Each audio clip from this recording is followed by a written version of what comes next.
दोस्तों, स्वागत है आपका हमारे चैनल समाधान हर क्वेश्चन पे, जिसमें मिलेगा आपका समाधान हर क्वेश्चन का बहुत ही आसान और सरल शब्दों में।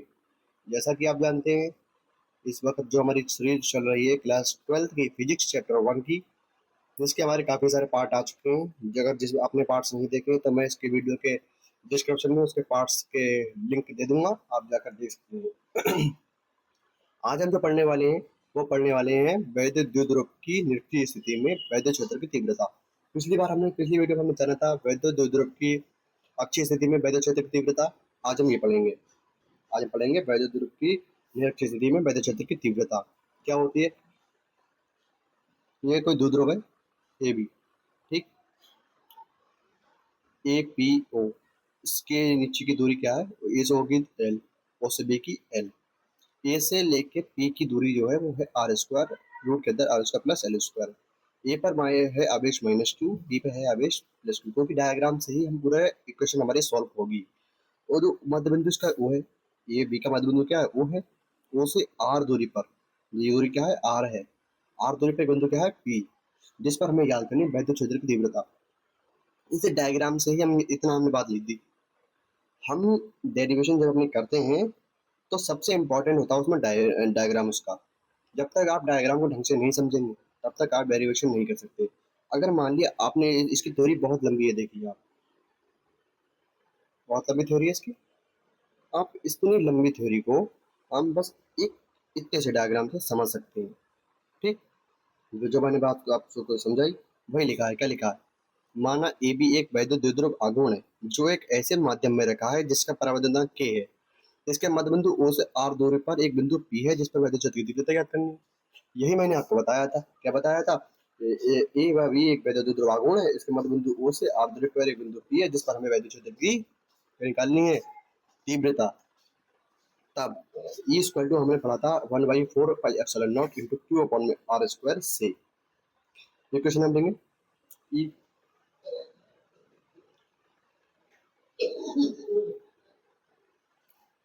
हम जो एक ये E1 E2 है, ये E1 है, इसको हम इस तरीके से भी लिख सकते हैं। हम इस तरीके से लिखते हैं क्या?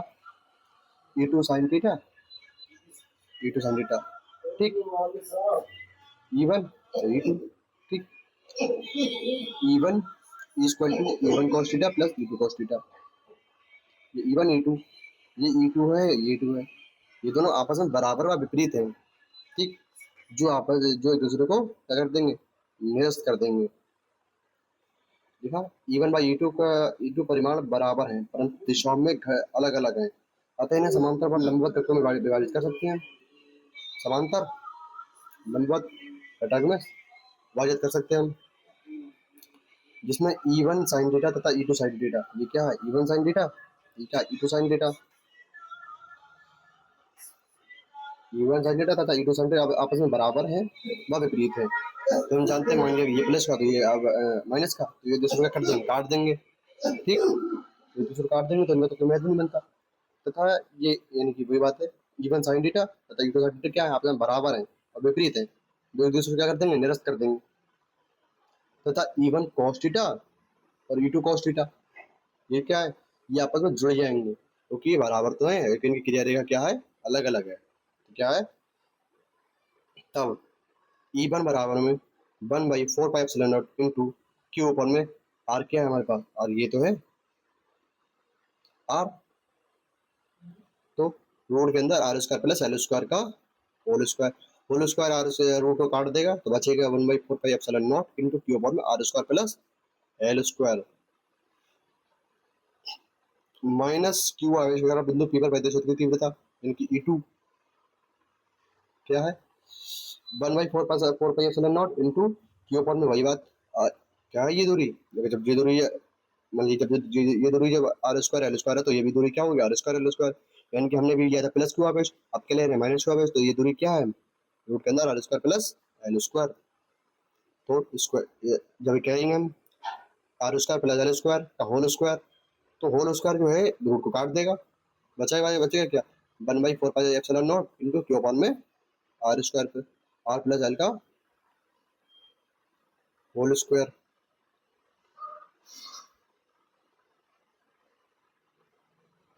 Whole square R square plus L square, नहीं R square plus L square बचेगा नहीं है, होल स्क्वायर नहीं, बात वही है आर स्क्वायर। अब जब हम परिणामी निकालते हैं तो ई बराबर ई वन कॉस थीटा, क्या है ये E one cos E equal to क्या E one cos theta plus E two cos theta. Cos theta हमने लिया यहाँ पे कॉमन, अच्छा E one plus E two, ये बचा ना E one plus E two, ये कॉस थीटा हमने लिया कॉमन, तो ई वन का क्या मान है 1/4 pi epsilon naught into Q upon में bracket R square plus L square plus E two क्या मान है 1/4 pi epsilon naught into Q upon में R square plus L square, cos theta हमारा ऐसे ही चल रहा है।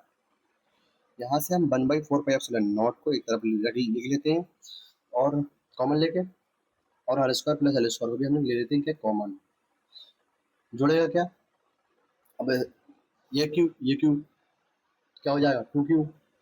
अब cos थीटा हम जानते हैं, cos थीटा बराबर क्या होता है आधार बड़े कर्ण, आधार इसमें क्या है एल, कर्ण क्या है R square plus L square root के अंदर, वही बात, ये cos थीटा का मान आ गया एल अपॉन में R square plus L square. हम जानते हैं 2ql इक्वल टू क्या होता है p, होता है ना 2ql इक्वल टू क्या होता है p, हमने पिछली बार भी पढ़ा था। तो 212 क्या हो जाएगा यहाँ पर p आ जाएगा 1/4 pi epsilon naught into P upon में R square plus L square, ये इसकी